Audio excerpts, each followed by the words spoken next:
Luke's death lacks internal narrative causality because the film introduces force projection as a temporary strain rather than a fatal act. The movie establishes that projection requires energy and concentration, yet never defines a threshold where the technique becomes lethal.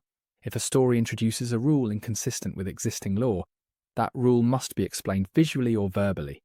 Instead, the film skips causality and treats Luke's collapse as an artistic ending rather than a logical result of an action. The audience is shown that projection drains Luke, but not why it kills him. Death without cause removes consequence from sacrifice. Sacrifices must cost something proportional to the outcome. Luke succeeds without taking damage. No visible struggle, no audible consequence, no narrative explanation.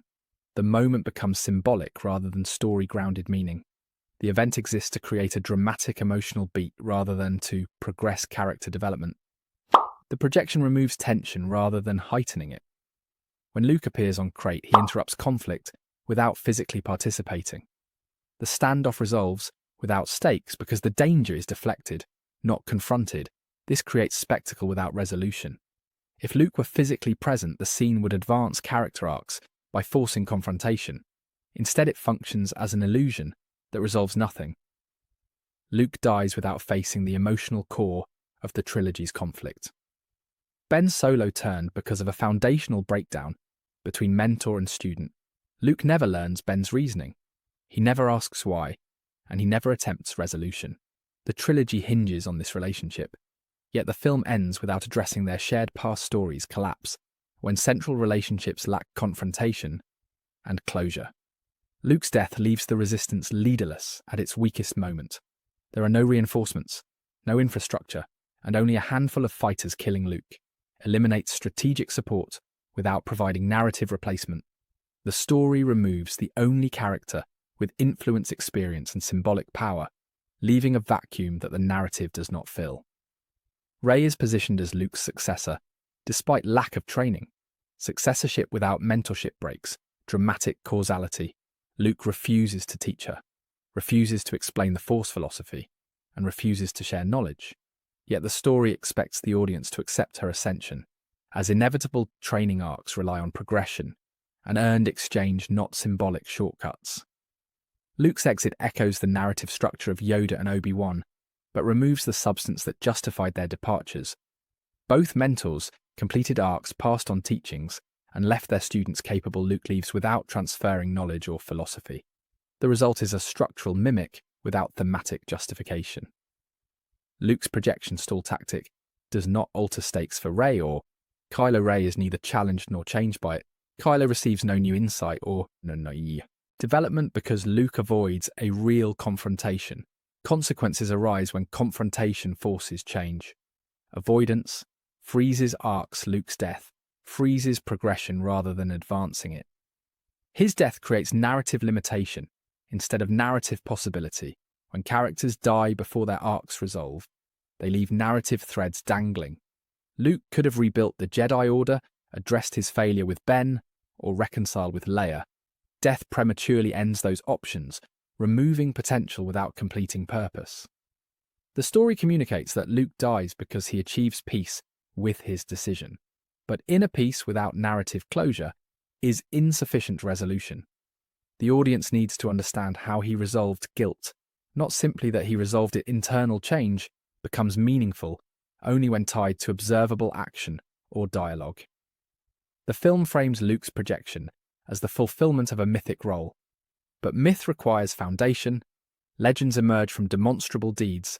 Luke's projection stops Kylo temporarily, but contributes nothing lasting to the Resistance or to Rey. The mythology is declared not earned. By dying after an illusion, Luke avoids consequences rather than confronting them. Narrative payoff requires that a character's final action reflects core identity and completes internal struggle. Luke's internal struggle was about fear of failure, but his final act demonstrates avoidance, not confrontation. Death should serve story progression or thematic resolution. Neither occurs. Luke's death disconnects from prior films, from established character identity, and from narrative logic. Stories fail when endings prioritize shock value over earned outcome. Luke's ending focuses on aesthetic rather than development. Luke's arc in Episode 8 ends not with transformation, but interruption. Unresolved conflict does not equal sacrifice. Sacrifice requires purpose. Luke's death removes him from the narrative without fulfilling his role in the new trilogy, leaving the story without closure or consequence. Luke abandoning destiny contradicts his defining trait throughout previous films. Luke confronts fear, accepts responsibility, and fights for redemption. His archetype is persistence through doubt. Episode 8 rejects that by reframing him as someone who gives up after failure, rather than someone who learns from it. This reversal undermines continuity of character motivation. In Return of the Jedi, Luke refuses to kill Vader, even when Vader threatens his friends. He believes redemption exists, even in the darkest places in Episode 4. The same character considers killing Ben in his sleep. This reversal removes moral continuity. Characters can evolve, but evolution must be rooted in prior values. Otherwise, the change reads as contradiction rather than growth. Luke's self-imposed isolation does not align with narrative history throughout the original trilogy. Luke reacts to loss by acting, not withdrawing. He leaves Dagobah to save his friends. He challenges Vader to end suffering. Episode 8 presents isolation as an emotional default, yet it has no precedent in Luke's behavioral history. Cutting himself off from the Force removes philosophical connection. Not emotional burden. The Force in previous films provided clarity, grounding and balance. Removing connection increases turmoil rather than resolving it. The decision contradicts both his training and his belief that the Force is a path to truth. Luke's death does not resolve his shame about Ben Solo. He dies with unresolved guilt, and Ben remains convinced of betrayal. Resolution requires confrontation, conversation, or transformation. None occur. Luke projects an apology instead of offering reconciliation. Emotional distance cannot replace emotional closure. Luke's character arc requires that he teach Rey, because the narrative positions her as successor. Mentorship serves dual purpose: transferring knowledge and finalizing legacy. Lack of mentorship removes narrative closure. Luke's death occurs before completion of his narrative function. Death has meaning only when it changes the living. Luke's death does not change Rey's motivation or Kylo's trajectory. Rey remains unchanged, empowered but not challenged. Kylo remains unchanged, enraged but not transformed. The death produces spectacle without emotional progression. Force ghosts eliminate narrative stakes if characters can return at will. Death is no longer consequence. Obi-Wan and Yoda returned after death, but only after passing on their teachings. Luke dies before teaching anything, which removes purpose from his continued presence. Luke's journey in Episode 8 replaces internal struggle with avoidance, rather than confronting the failure that shaped him. He refuses to teach, refuses to fight, and refuses to engage. Avoiding discomfort is not character development, it is narrative stalling. The story treats Luke's death as transcendence. Without demonstrating what he transcended, transcendence requires enlightenment through struggle. Luke avoids struggle and simply disappears. The disappearance without transformation lacks thematic impact. Luke's final moment focuses on visual symbolism, twin suns and peaceful expression, but symbolism without character resolution becomes disconnected.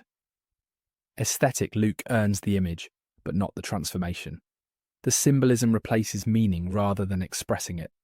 Luke's return to the Force is framed as triumph, but triumph requires defining what was overcome. He never overcomes guilt, never resolves shame, and never completes his arc. The story removes conflict rather than resolving it. Resolution without process has no narrative value. Luke's death removes the possibility of future accountability or restoration. Story logic requires characters to face consequences or growth. Death removes both. Removing potential does not equal closure. Closure requires completion of purpose.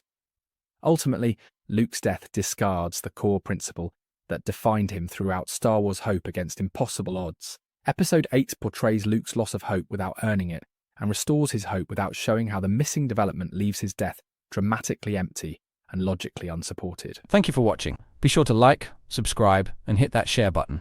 My main channel is Critical Analysis Hub, where I post Star Wars content about the movies. My secondary channel is Critical Analysis Hub Plus, where I focus on the shows of Star Wars. And my third channel is Critical Analysis Hub XP, where I post comic books. Be sure to take a moment and check them out. Thanks, and may the Force be with you.